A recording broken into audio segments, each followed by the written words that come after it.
to change.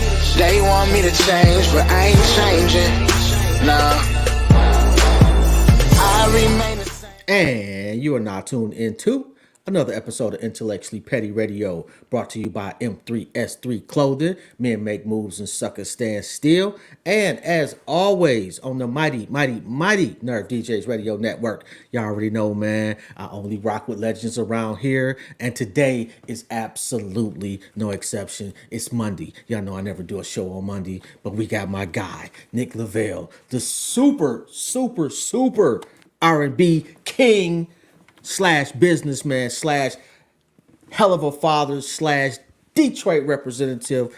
What up, though, bro? How you doing, man? Man, what's going on, baby? I love that intro. I like that. What up, though? What up, though, man? What's going on? How's the family? Everybody's good, man. We getting through it, taking everything day by day. Wifey good. She's doing really good, blossoming in the hair industry. Kids, my son, he starts baseball tomorrow. My youngest son starts baseball training. I'm actually like an assistant coach, so I got to balance that. And then my the other kids, they moving around, making moves, and everybody's just doing their thing. Best thing about being a father. Oh, man, there's so many great things. I don't even know. I can't even say it's the best thing, but being able to the most to a certain extent, being able to control the trajectory and narrative of what you want your children to um, see about you. At the end of the day, you know, we can, we not here every day. We're not here forever. So you want to instill as much into them as possible to just give them an opportunity to be able to see how life really is. And I like being transparent with my children. I think one of the greatest things that I do love about being a father is it teaches me a lot about life, discipline, and just responsibilities. It holds me back from making certain decisions because I always have to think about them. Oh, man, nigga. That's one of the biggest things. Whoo, nigga be wanting to crash out something wicked, and then you be like, Man, yeah, I can't do that. yeah, absolutely.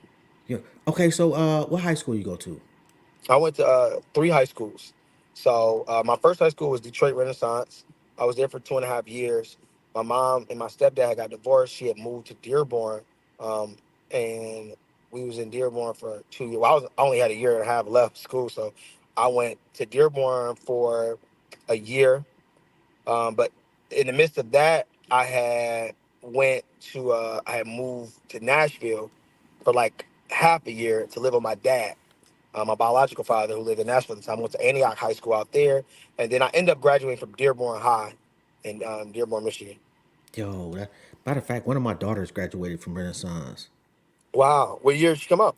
Oh, jeez, come on. She's 30, so Oh, don't she's 30. yeah, When she be 31, this year.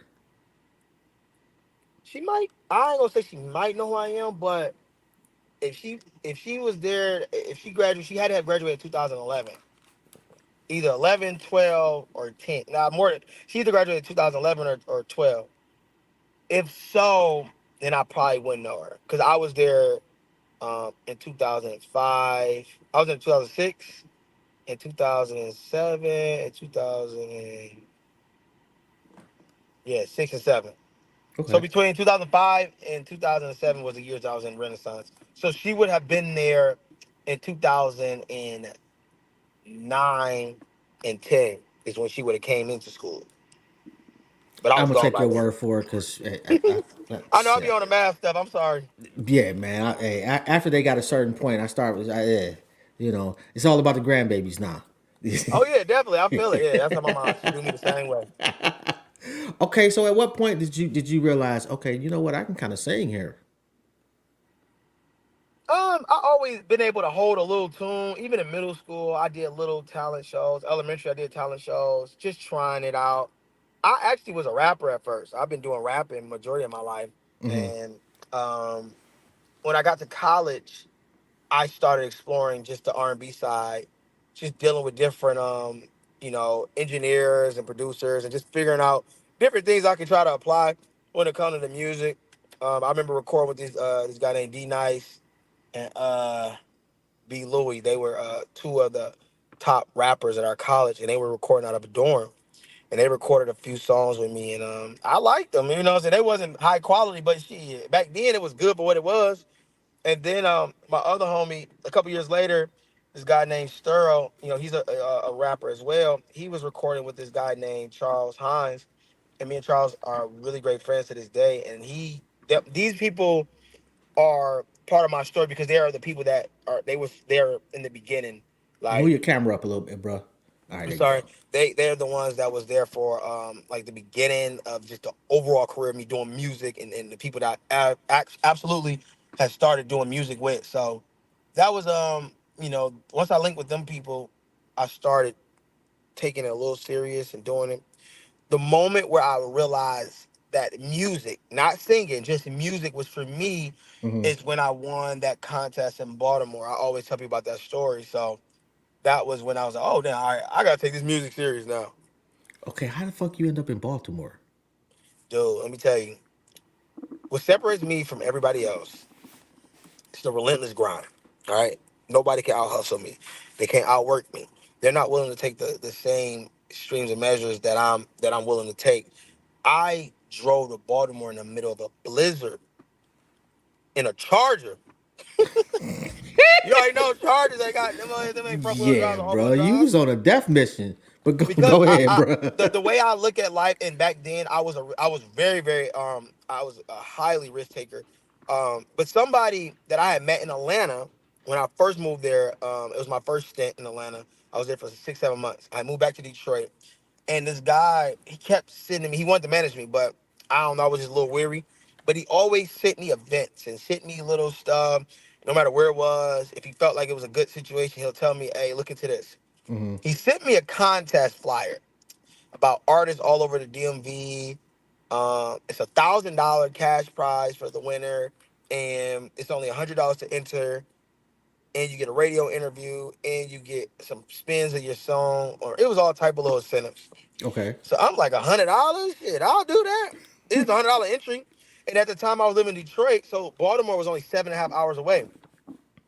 So, and I've always been a traveling individual. Like I lived in Nashville, I lived in Atlanta, and I used to drive back and forth between that and Detroit almost 2 or 3 times a month.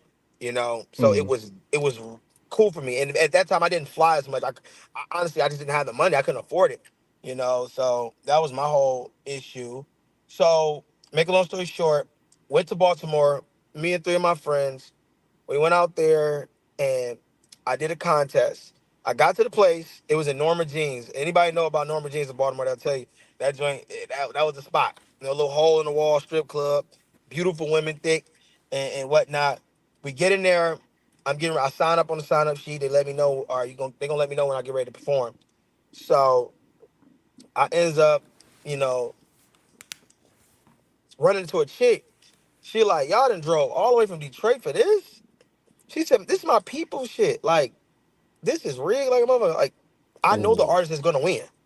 She says that to me. This is the first person that we talked to in this building.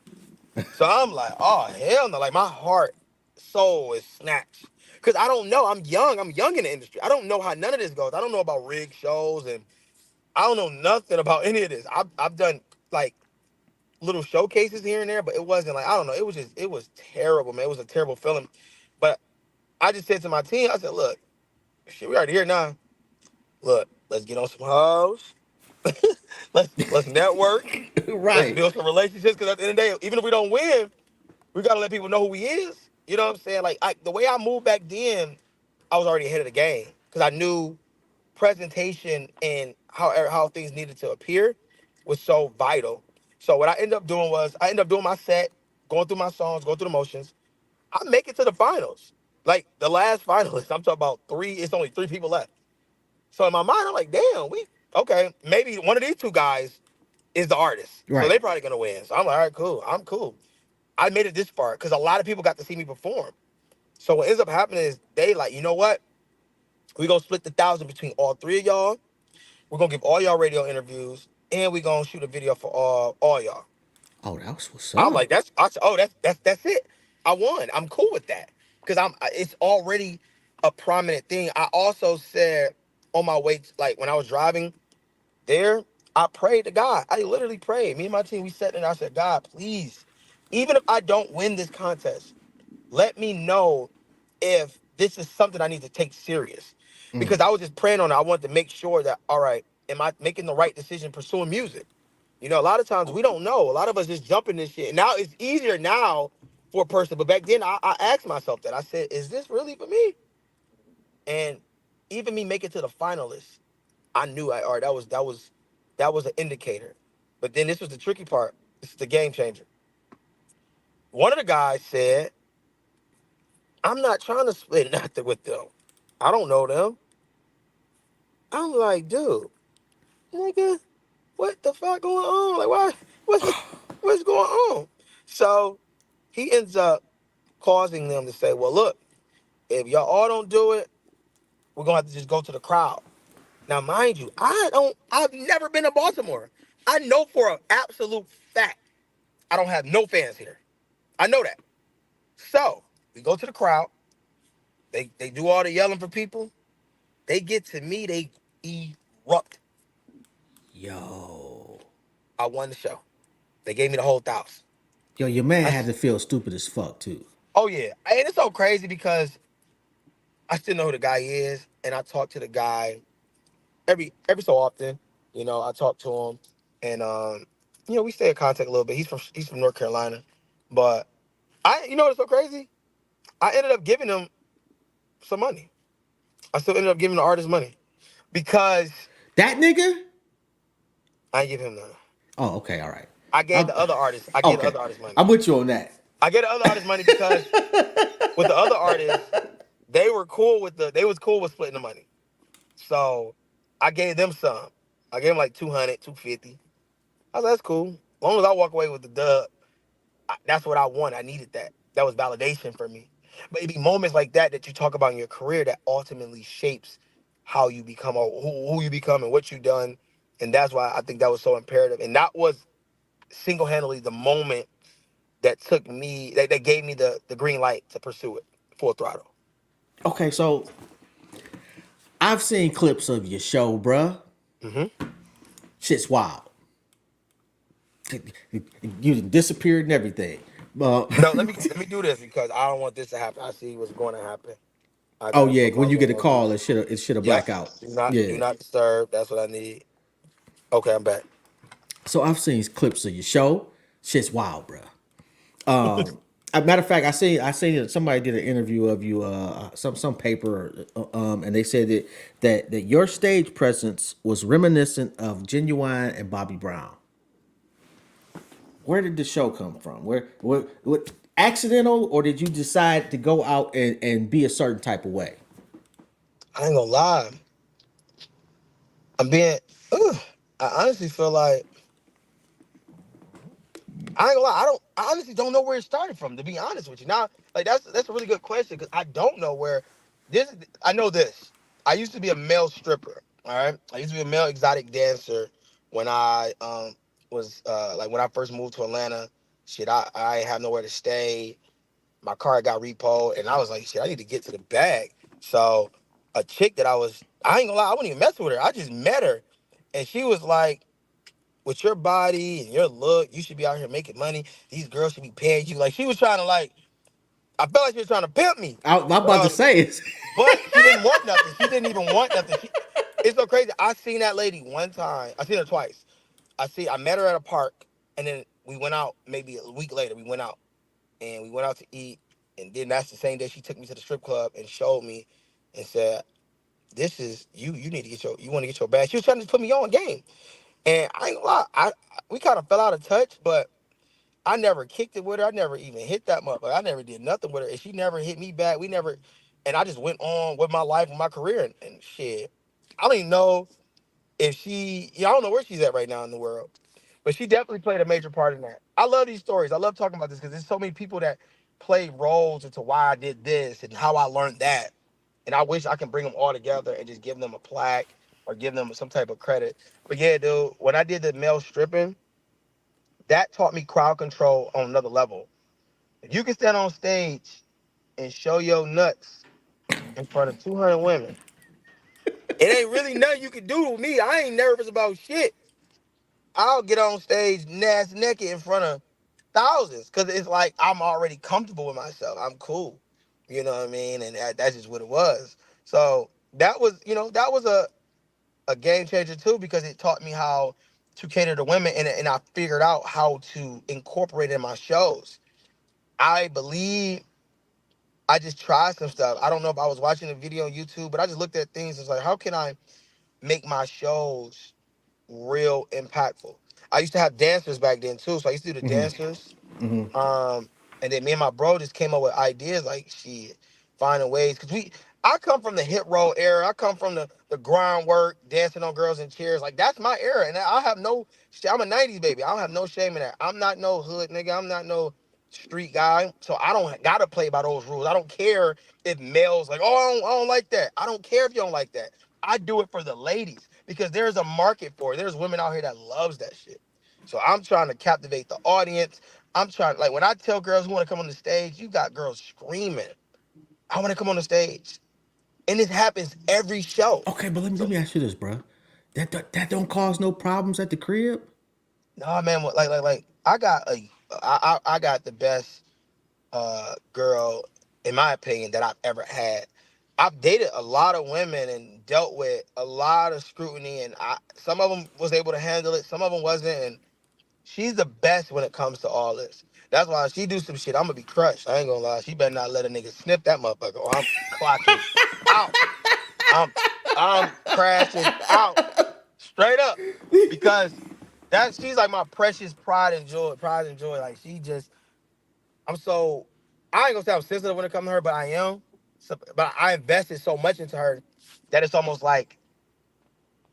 like an obligation. I think it's like an underlying obligation I think she holds because she feel like I have to kind of like, I got to support this. I got to deal with it because this is what's paying our bills. This is what keeping us relevant or keeping his name afloat and putting him in doors and rooms that he probably wouldn't been able. Not necessarily saying it's the shows, but the shows are so electrifying that they're going viral and they're causing domino effects of people wanting to be like, oh damn, I want to book him because he gonna make a lit. He got the girls turned.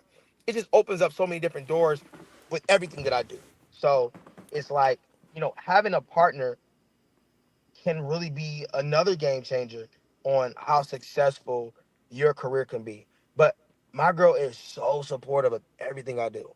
And she'll hit me sometimes when she sees some shit that look like it's going a little too out of pocket. She'll text me some shit, and then I'll have to, gotta move her over, rub her towels or something. But no, she is by far one of the best supporters that I've had as a partner, you know. So no, it don't cause no friction at the crib. And I interviewed Party at 4. Oh, that's my bro. Party is family to the show. Like he's been on a couple of times. Ain't too many people can say that. And I was asking him, just what he learned being on the tour with y'all. And like y'all amazing as far as performing, just dope people. But what really stood out for him was your business acumen. What have you always that was that you from day one, or is this something that you kind of sprinkled into the game later on? Day one. I've been business first. So this is the real tea. I was a party promoter, an event coordinator, and a curator for events at my college in 2013. My first event I did was in 2011. Western And, Michigan, right? yep, Western Michigan. Shout them I, out. yeah, hell yeah. Shout out to the Broncos. That was my first event I did in 2011. So I've been in this business. I've been in entertainment for 13 years. You know what I'm saying? I've seen it all. I didn't have events that got shot up. I had events where people didn't got beat up. I didn't had events that did $60,000. I didn't had events where it's 3,000 people. I didn't had, I didn't book every artist in Michigan. I didn't did everything under the sun. So I've learned so many different ways of how to conduct business. And what I did was there's one way that conduct business right, and that's just to stand on business. That's the number one, no matter how it goes. Win, lose, or draw, pay your people. Make sure stuff is done on time. Make sure you commit to everything that you say. If you don't commit to it, or if you don't say it, then they can't hold you accountable. Make sure you Right. got contracts. Make sure you have insurance. These are things that I learned in the last 13 years of how to run business and to conduct an event a proper way and learning from others. I've never been in a situation where I can't learn from others. I've been to so many other events and seen how theirs was operated, which gave me game. I'm gonna run my shit like this. Because if I run it like this with my people and how I do things, I'll make this much money. Or I'll have a bigger impact this way. These are just things that I took from different individuals that I learned. Yeah, I think I've been to 3 different colleges, 3 different high schools. I'm in a fraternity. I'm just learning a lot from a bunch of different places. So I built that, and then just not the, I also got a degree in marketing. You know what I'm saying? So, you tie all that together, that's where it is. I love the business side so much because you gotta respect me no matter what. Even if you don't like the music. The music can be subjective Yeah. because it's all preference. Some people don't like listening to R&B. Some people don't like the way my voice sounds. And that's cool. I'm not for everybody. When it comes to business though, that's straight up black and white. Right is right, wrong is wrong. If we go conduct business, let's just make sure the business is done the right way it need to be done. And I made it an absolute duty of mine to commit to everything that I promised people on these tours and on these shows, as far as within reason. And I made sure I communicated because that's another thing. You can still accomplish a lot, even if you don't win. Even if Hmm. somebody invests with you and then y'all take a loss and they're not hearing it. As long as you're communicating, as long as you're finding ways to communicate with your people and your team, I think that goes a long way as well. Worst experience you've had with a promoter? Oh, a promoter just not getting paid. That's one of the worst. Not having the money. Um, because now, are you saying worst experience I had as a promoter? You know what? Both. I take both. Okay. Oh, the worst I've had as a promoter is, oh, the list is insane. I have to give you 3 things because they're all different things. Stuff that is completely out of our control. Number one, um, not having a back end for an artist. That's the worst experience that you could have. For me, that was one of the worst experiences because the show didn't do well. The artist didn't do well. So it's like we don't even have the back end because we ain't even made that much money. And then now we look bad because the artist is not going to perform. By the grace of God, the artist still performed. And we just worked out the numbers on the back end, like on our own. And I literally figured out I just start paying them in increments. Like it took me a couple months to pay these artists off, but they were cool with it because I communicated. That was the worst experience because it was like it could have went bad. Now let's go to this other one. I had an event. I booked artists, Halloween party. I'm talking about thousands of people outside. I'm about to get ready to make 50 racks. Period. I'm already at 25,000 online. And then the door was at like 5,000. So I'm at 30K and we still got 1,000 people outside. The security could not get the crowd under control outside to let them in, which caused the doors to get, you know, like it caused the doors to get fucked up. And a nigga got mad because he couldn't get in the club. He goes to his car and he shoots in the air for no reason. Nobody hit him. He wasn't being attacked. Didn't do nothing. I booked the artist. Still had to pay the artist the back end. Artist showed up. Artist outside ready to come in. And we still was gonna bring the artist here. I said, fuck it, we gonna still bring him in. Fuck it. Let's bring this thing in. Because if we bring him in, we'll be good. And we'll at least be like, hey, he was there. People can say what they want. You know what I mean? Yeah. But that was the worst experience I had. Because what it did was it tarnished my brand bad, especially in that market. And that was one of my best markets. And it made people look at me like I was janky. And I had videos and footage of the artist with me. So I proved that he was there. And I was arguing with people left and right. It was just bad, man. It was bad. It was so bad. I was so hurt because I had to refund so much money. And then I didn't refund a lot of it because I said, hell no, I'm not about to take an L because it's not my fault. We tell y'all to get in a straight line. This is the problem I have with black people. We show up to events and we all want to crowd the door. Instead of saying, hey, look, y'all over here, everybody over here on this side. Y'all got to go to the right. I don't care if you got a ticket. Get your ass to the right of the line, all right? Or nobody getting in. That's all you got to say. I don't want to see IDs. Everybody wrap around this corner, line up right here. Line up. And that's what the security should have did, and they didn't. Yeah, But that's on me because I should have but hired the right security to accommodate that type of crowd. but at that, like, I'm certain that security, that wasn't the first event that they done. That was the first event they had of that magnitude. Everybody said it. Oh, They okay, said I they said got you. no. They said you hired 15 security guards and you had 2,000 people. I said, listen, I told y'all how this shit was about to go. All right. So y'all told me y'all can handle it. Most um security, I think they do like 50 people per security. Mm-hmm. You know what I mean? I always felt like shit, you need 25 people per security. So every 100 you need 4 security. So then I damn near would have needed damn near 30 security guards. Fucking around 50 security guards to accommodate 2,000 people. But I think that would have been vital. You pay 50 security guards $25 an hour for 4 hours, they go $100. That's 5 racks. Yeah, But that's still straight though, because especially if you got I, you making 50. if I make 50, I don't care. Yeah. If Yeah, you you help me get all good. these people in, let's do it. Yeah, and everybody have a good time and go home, safely. Bar is lit. The club owner is happy. Happy as Artist hell. is happy. Everybody goes home with a bag and a smile. Yeah. Oh And my god. we could have killed them on the bottles. We could have sold bottles. I was gonna do that. I was like, we gonna grab 20 bottles.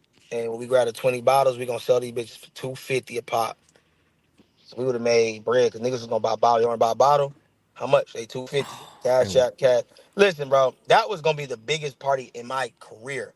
My biggest concert was 62,000. really, where was that Yeah. at? I was in Kalamazoo, Michigan. I was in Western. Most of my biggest stuff happened in Kalamazoo. Not gonna lie.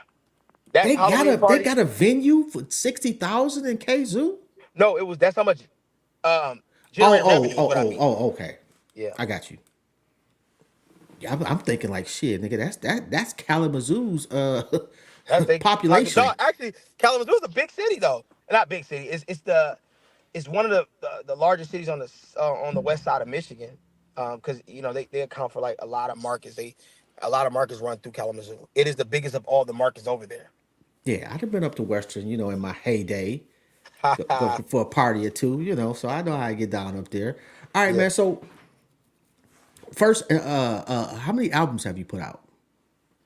I don't like to call them albums. I would say like little EPs, projects. I'm probably like 6 in, maybe. My very first one, I believe, was Just a Little Arrogance. That was just like some little. This was in like my little mixtape era days. Just a Little Mm-hmm. Arrogance. The Nick Lavelle Experience. I dropped that.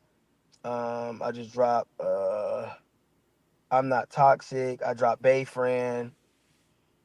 Yep. So I had Bay Friend. I'm Not Toxic. Just a Little Arrogance. The Nick Lavelle Experience. And yeah, that's it. I'm working on some more stuff right now. I'm really curating the singles right now. I'm just building the singles up. Which one was the one where you were like, okay, you know what, we good?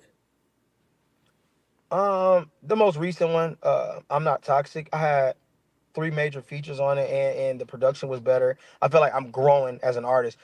My music from the past is not gonna sound like the music now, just because my voice has developed. I kind of got into my lane. I kind of found my lane as far as the music and the vocal ability where I want to be at. I got my tone.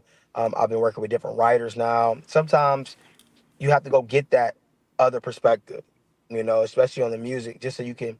Some people can. I can tell somebody describe what I want to sing about, and they can put it into words for me. Mm-hmm. And I'm still part of the process because it's my thoughts, but they're putting it on wax, and then I still have to sing it and execute it. So I love that about the whole creative process of writing music and doing music. Where did Howell come from? Woo! I love that. Howell honestly came from just me being promiscuous. You know what I'm saying, in my early days, and people will tell you about me. I've always been a rebel. I've always been an individual that stands in my truth. I've been unapologetically correct, um, or unapologetic, and I always stood on my principles. Not necessarily saying like I'm stuck in my ways, but it's like, hey, one thing about Nick is he gonna tell you how you feel, and he don't care if everybody agrees with it. Like I'll give you my perspective, Mm-hmm. and I don't care if it's the popular opinion or not. I'm just telling you how I feel. And people may all look at it and be like, oh, I don't agree with that. That's cool. I'll stand over here by myself with my back against the wall, and while it's 1,000 other people I'm looking at. If I feel that strong about something, you know what I mean. And I think that's what Howell really embodies. Being um, relentless and fearless and brave and living into that. Because when you think about Howell, well, all right, fuck it, all right, oh well, I did it. It is what it is. Okay, what's next? Pretty That's much. the mindset behind Howell. Like that's the energy that it gives. Just like yeah, confidence. Yeah, oh well, nigga, I made it happen. Fuck it. Nobody helped me. I did it on my own. Yo, and you know what? That's just such a underrated value is the never giving up. And niggas just, people like, oh, it's overnight success. No, it's not. No, hell no. I know once I get that song or whatever happens, whatever God got for me, people gonna be like, oh, he been grinding. He been doing this thing. He been popping this shit. They gonna say that for sure. You don't think Wi-Fi is it? Ain't it? Oh, wait till you hear the next shit. We going over right now. We trying to get everything together right now as we speak. And listen, Wi-Fi may be it, but I'm not waiting around to. Like, I'm putting that shit out. Let's get it because you gotta keep attacking. You put out 4 bangers, it's over with. Because now you have a catalog. Something's gonna catch, and that's my concept. I put out 4 records between now and June, and what's gonna happen for me is people gonna be like, "Damn, he got some shit." Now you like, oh, he got 4 songs. That's straight. Because I'm gonna take those 4 songs. I'm going around the country. I'm going to tour. It's Okay, over. so when you picking it, you picking which song you want to put out. Like, what goes into that? What's your thought process? Just I created a lot of music, and what I don't like to do is I don't like to keep creating records when I already got records. I hate it. A lot of people be like, why does he keep making music? No, I don't got time for that. It's just too time consuming. I got enough songs. Let's put out these good ass records. All right, one of these records will be good. So what I'm doing now is I'm leveraging my songs. I'm leveraging everything. So I'm doing like a relation. I'm not relationship. I'm leveraging my music in a certain way. Like I'm putting it out a certain way based on like the vibes. What I feel is going to be coming within that timing. Like, oh, let me put this out. 'Cause I think this gonna be this gonna be a pop and this gonna bang. You know what I mean? Oh, that's kind of how I do it. Like for me, like Bayfriend, like I was tapping into that today, man. Like that's Underrated though. Underrated shit. Underrated records. oh my god, And bro. it's crazy because it's like I just really hope that when these next 3 or 4 records I'm about to get ready to drop within the next couple months, they pick up so much steam that people do get to going back and like, oh, wait a minute, I like this because everything is all about awareness and visibility. The fact that I know that I got fans all over the world and they like all, I don't have specific records that do well. I have sometimes it's sporadic. Sometimes this record is doing good. Sometimes this record, this week, this record. But that to me that shows versatility. That shows that you have a good catalog because that means that they like these songs. They like a lot of records. Oh, I like these songs. He got some shit, got some shit. And then when I hear people repost records, sometimes it's different records. Obviously, everybody posting the Jacquees shit because it's the most recent. But I'll get a couple of other records sprinkled in there. People, oh, this is my shit. Oh, I remember this song. Oh, this that classic Nick Lavelle. The fact that somebody consider anything that I do a classic, that's already, That's you fucking got a dope. fan. You got Yeah, fans. that's pretty dope. Me for me, and I had to make sure I got it right. Pipe you up. It's just like nigga. I'm so hard. I'm so hurt about that. So I Why actually you want to don't re-release re-release it. that shit? Huh? Why you don't re-release that? I don't That's what know. I'm gonna do. I'm gonna re-release it. Yeah, nigga, that's one of them ones, bro. No, that is. It actually got picked up though. That's the only thing about it is it got picked up with it got picked up. But that don't mean nothing. Cause I know what I'm gonna do. I'm gonna re-release it. That's crazy that you said that. I'm gonna re-release it for sure. That's one of the ones though. You're right. That is one of the ones. And what about placement in movies? It's that song in particular is in uh Tyler Perry's All the Queen's Men. Are you? It's on season 2, episode 10. That's crazy. Like That song is the first song I ever got a placement for. Yo, Goes to show, you feel me? yeah, that placement money is good money. Oh hell no, I ain't get no money like that. Now I ain't gonna milk Yeah, it. It could be, it but could, I yeah, think maybe it could because be. it was I had two writers on it and the producers. I had Okay, two producers and two writers. So once you start breaking that shit down, it's like, ugh. yeah, it's a different. That's a different pie right there. So you get on the you did the tour with Jacquees. Yeah. From all accounts, that shit was phenomenal. The world loves it. Then you get a chance to do something for All Star Weekend this past weekend. What was that like? All Star was terrible. I'll tell you this. I was just finishing up my YouTube video. I'm dropping mine tonight.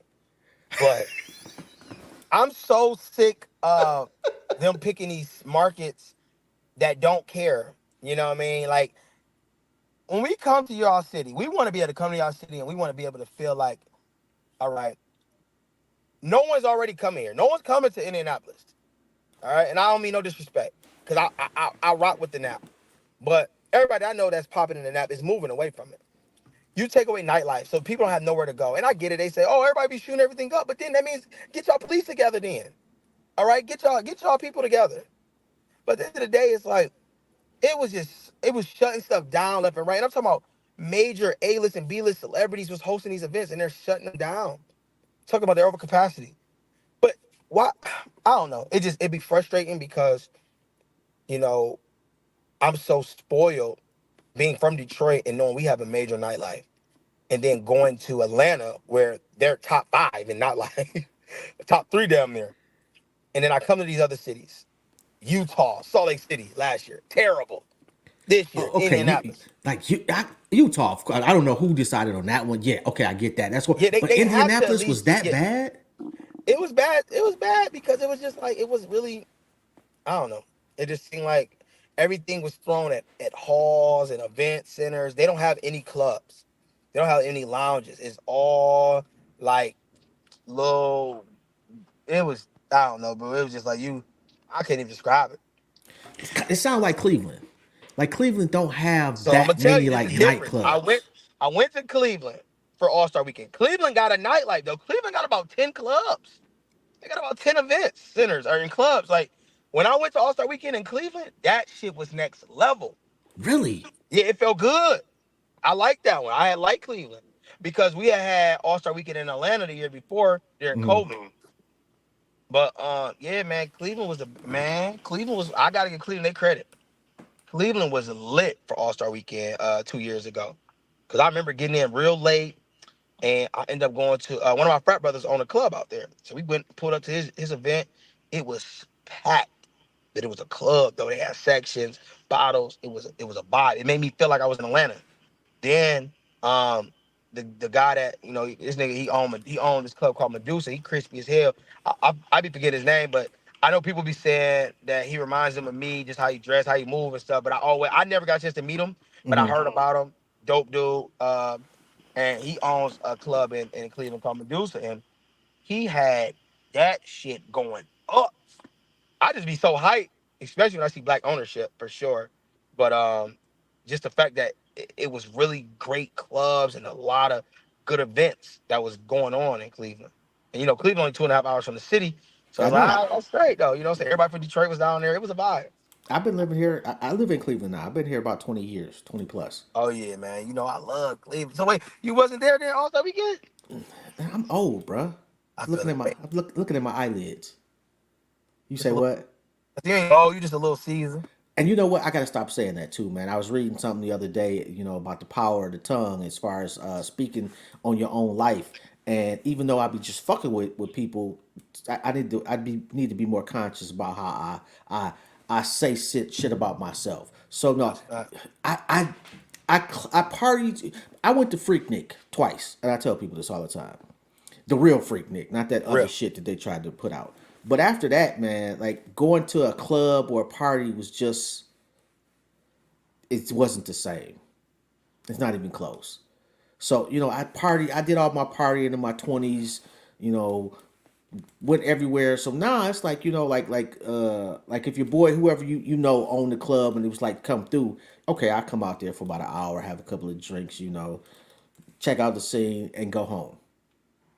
If it ain't a business move, eh, like I heard that some of the restaurants here was kind of lit, but I didn't know that the nightlife was you know lit like that for the Yeah, All Star Cleveland got weekend. Cleveland, Columbus. Y'all got some nightlife. Y'all got some good nightlife out there in them cities. Cincinnati. You going to the crib for the draft this year? No. Everybody been talking about that, but the draft is not like that. See, everybody. I don't think the draft is like that. I think it's gonna be like that. I've been hearing. But I'm saying, what is it supposed to do? Like, it's just the NFL draft. What is they? What is the celebration?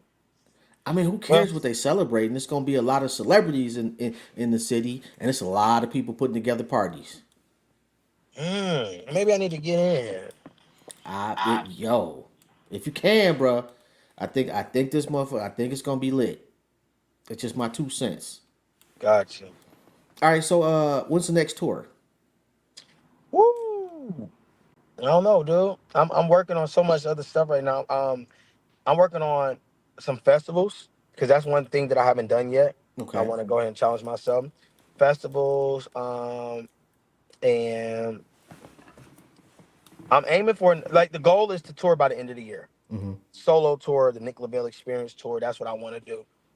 In order to get there, I got to keep building this fan base up. So me and my team, we're coming up with plays and concepts every day to try to figure some shit out. You know what I mean? Who's on your team? So it's a I got different departments. I got the marketing side. That's the group I deal with when it comes to coming up with strategies for promoting the music and stuff like that. I got my core guys, security, my couple of my I would say like they're my friends for sure, but they all kind of like got different roles in their own way. Like they help with navigating shows and Mm. tours. They when I have events, they come and help put them together. And when I do, it's just a lot of stuff. Everybody play different roles in that. Then I have my lawyer. She goes over all of my obviously my legal stuff when it comes to the music and making sure all my business is in order and giving me updates on things that I should potentially explore.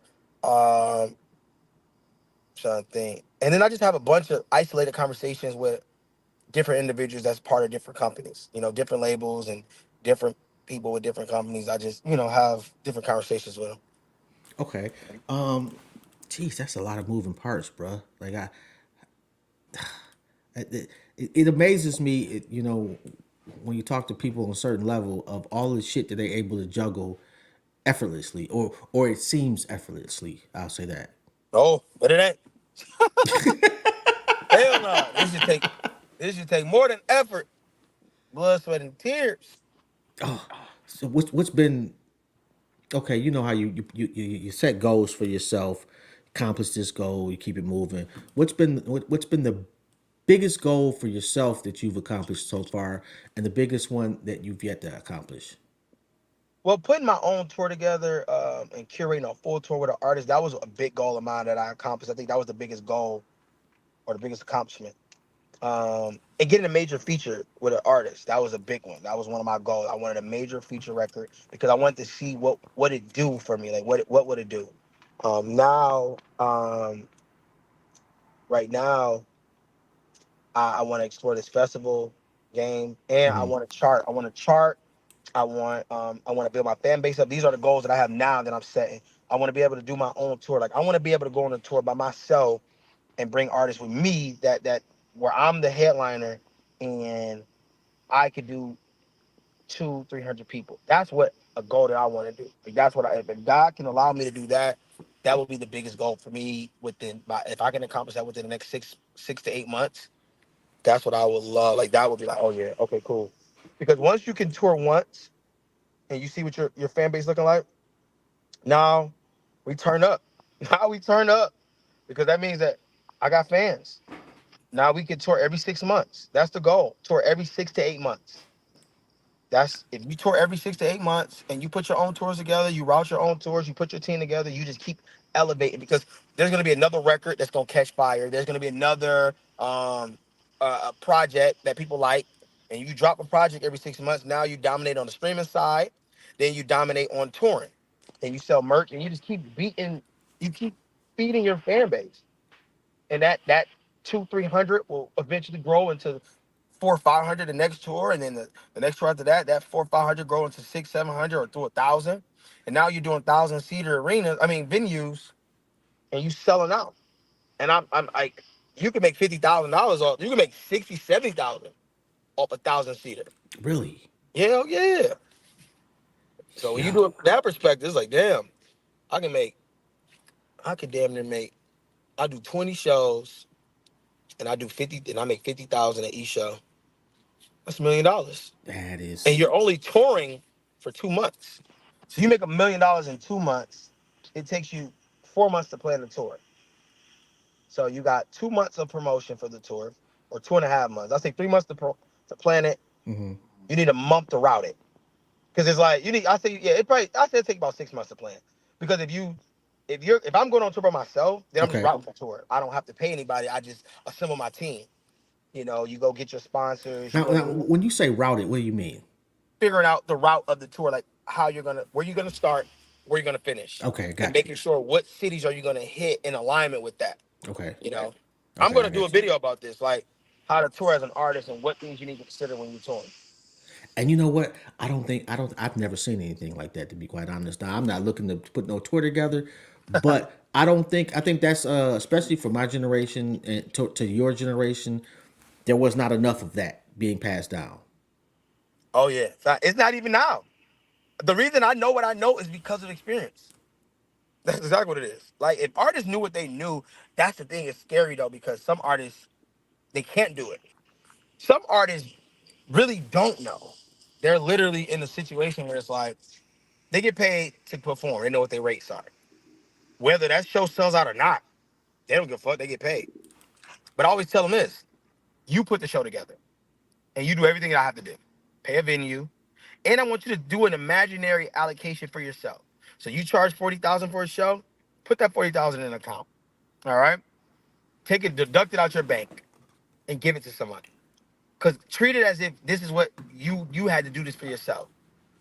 That way, if your show doesn't make that, if you don't make your money back, then oh well.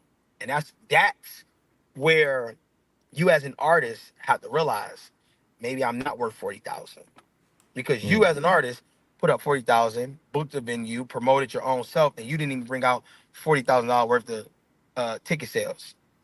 But you're charging niggas $40,000 for a show, and you can't even bring in 40,000, and you're promoting your shit. That's the game changer right there. But they won't do that, because why? They don't. As long as people keep paying the 40, fuck it. Because if this promoter, a lot of times promoters, they don't win on the show, they won't question if the artist was good or not. They'll question themselves and be like, damn, maybe I didn't do this, I didn't do that. No, you could do everything you have in your power. You could promote it, and the artist just doesn't sell. And that shit is a tough spot, boy. Man, and then like that's got to be a humbling ass experience too. Is you've been charging 40 bands for a show, and then 3 months later, they look, bro, we only gonna give you 10. But it's not. It's still. It ain't. It can't be humbling, because it's like you did it.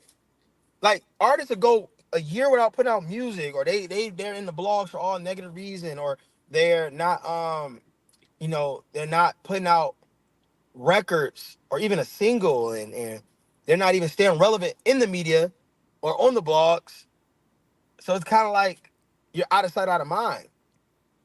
And then you don't create these relationships. You don't do songs with other people. I just be feeling, if you don't have no brand partnerships, I think the way that people can stay relevant is you got to do things. You got to get you a good PR and a good team that keeps you in the blogs in a positive light. The thing about it is they're gonna pick up the negative shit anyway. Facts. You gotta spend extra money to stay in the blogs on the positive side. Oh, Nick Lavelle just did a free show, and they did kids got toys and all that. I paid for that. I paid for them to post that. Cause now everybody like, oh, that's what's up. Damn, he did that. But then Wait, next, hold on. Niggas paying for shit like that? Nobody ever fucking paid me. I'm doing something wrong. no, that's what I'm saying. People pay, I'm giving you an example. Like you're no. I'm saying I will do an event, and then I'll pay the blogs to post the event, to bring notoriety to me as an artist in a positive light. Because what people don't realize is you're always gonna be in the blogs for negative shit. Like they're gonna like not always, but they're gonna always pick the negative shit up. Facts. If it gets big enough, the negative shit getting picked up. But that's why you need balance. If people is always talking about you negatively in the media, in the blogs, it kind of hurts your brand. But if you got a balance where it's like, oh, he did this, he gave this away, he donated this to the scholarships, oh, he did this, now it looks good. Now people like you. Now you seem normal. Yeah, now you seem normal. Yeah, Cause it's like, all right, cool. At least you get ahead of the curve. Yo, so you got merch, right, for the whole whale? Yep. Where can I cop a hoodie at? Okay, so I'm still getting that stuff situated. I'm gonna personally give you a hoodie just on the house, and I'll sign it and I'll get it out to you, just for the just my token of appreciation for you bringing me on your platform. Um, and then anything after that, you can just look out, what I'm saying, and I'll work something out with you if you want to get any additional stuff. Because I have a whole new drop, a whole new shipment of different designs and all that good stuff that I think you'll like. And some for the kids, like not kids, but for your girl or anybody. But we got the whole world juniors, whole world for tots. So little toddlers. So, Oh, whole hey, world for tots. So, somebody go, but, yeah. somebody gonna see that and use that shit, bro. Oh yeah, all day. Yeah. But yeah, I got you. Right now the site is still underway. Right now everybody's going through my nicklavellemusic.com site just to get tapped in with certain stuff. But I'll have it. I do have like Howell t-shirts right now. So I could definitely get you one of those out, and then you could go ahead and tag me when you get it and go from there. When you going back to the crib, bro? I'm on the way right now, baby. We're driving. I actually pulled over. We just left the nap. We're over here in we over in Louisville right now. So I pulled over to do this interview, and we about to hop back on the road. Oh shit! How long you gonna be there? No, I'm driving back. I'm going back to the A. Oh, I'm talking about Detroit, bro. Oh man, I ain't going to Detroit no time soon. Actually, I'm thinking I am going to Detroit. I am doing. I'm talking. I'm seeing what they're doing for 313 day or weekend, so I can see how that's going. I'm trying to pop through there, and then I got a big ass R&B fest I'm doing in April, so I'm about to turn up. It's about to be a movie. Yeah, cause I'm gonna have to drive up there and holler. Matter of fact, I'm going up there this weekend for Savior's Day. I'm looking forward to that too. For what day? Savior's Day. Okay. So. Yeah, that's this weekend. Shout out to my people in the Nation of Islam. They having Savior's Day the 23rd to the 25th, so that should be pretty Yeah, fire. shout out to y'all, man. Shout out to them. Yeah. Anything you want to say before we dip up out of here? And I can't possibly thank you enough, nigga, for pulling over and shit. That's fucking dope. Hey, listen, man. I love this so much. This is what I signed up for. So you give people your word. That's all you got. You don't know me. Well, y'all know me now, but at the end of the day, shit, we not contractual bonded. So I'm doing what I told you I was gonna do, and I'm standing on business. On top of that, I'm just appreciative for people to even reach out to me to bring me on their platforms. I don't know who watching your stuff, but I've seen you interview some very, very prevalent individuals. So I'm like, shit, I'm gonna definitely step in the game because as I become a bigger artist, I want to come back and I want us to grow together. You know what I mean? So that's big. Nigga, come, like you up next, bruh. That's a I fact. get the humble shit. I get it. Yeah. Nigga, you doing your thing out here, bruh. Like Thank you. let's be honest about that. Yeah, and definitely like, hit me with the new shit. I'm definitely trying to hear this shit, bruh. Yeah, I got you. Oh, yeah, you're gonna be like, oh shit. All right, I got you. But look, make sure anybody that is tapped in, make sure I follow me on all social media platforms at It's Nick Lavelle One. Um, you know, download the new single Wi-Fi featuring Jacquees. The new video is out as well. Make sure you stream. It don't cost you anything. You know what I'm saying? So I ain't ask you to buy anything. Just stream it if you already got the platforms. And look out. I got a new movie coming out too called Homecoming. So, I'm in my acting bag and I'm taking this shit by storm. I ain't gonna cap. Yeah, that's what. I'm glad you brought that up because that was one thing I did mean to ask that I was about to leave on the table. Yo, when is that dropping? I believe they said the preview should be dropping like next month. I think they're aiming for April or March. I mean April, May. Okay. Dope. Dope. Yeah. Anything I can possibly do for you, bruh, let me know, and I got you. When you throwing something out there, let me know. Tag me in it. Make me a collaborator. Whatever you need to do, bruh. I got no problem helping you out because I truly, truly, truly appreciate you being here today. Got you, man. It's on, bro. Thank you so much for having me too, man. You be safe. No doubt, man. Have a good one. I'll holler All at right. you. Okay. All right. Peace. Yep. Yo, it's fucking Nick Lavelle in the building. Come on, man. I be trying to tell y'all, man. But it like I say, redundancy at its finest. All right, so Thursday, we got smart guy coming on. Um, yeah. If you ain't heard of him, once you see him, you know who he is. And then we got the brothers, the O'Quinn brothers. Come on, man. Detroit's finest in the building. Boxing, art, music, whatever you need. Come on, man. We all over the place, man. And we doing it with integrity. You feel me? Anyway, it's your talent that gets you on the show, man, and it's your story that makes you stand out. This is Jobs. This has been another episode of Intellectually Petty Radio. Don't forget to like, subscribe, and share the YouTube channel. Hit us up on Spotify, Google Play, Apple, whatever. All your streaming networks, man. It'll be on there. I'll holler at you. Another shout out and appreciation to Nick Lavelle. We out.